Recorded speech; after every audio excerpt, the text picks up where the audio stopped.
kuna kitu hiki cha msingi lazima ukizingatie. Katika Agano la Kale kuna wahusika ambao walikuwa ni Israeli wa kimwili na Mungu.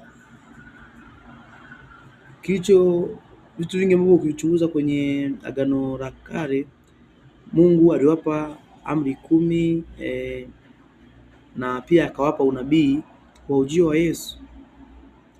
Halafu na katika huo unabii ulikuwa kuna ahadi ya kuja kwa Bwana Yesu na kushika baadhi ya maagano, sheria, taratibu na baadaye kuna baadhi ya nabii zilizokuwa zimetabiriwa kwenye Agano la Kale kaja kutumia kwenye Agano Jipya.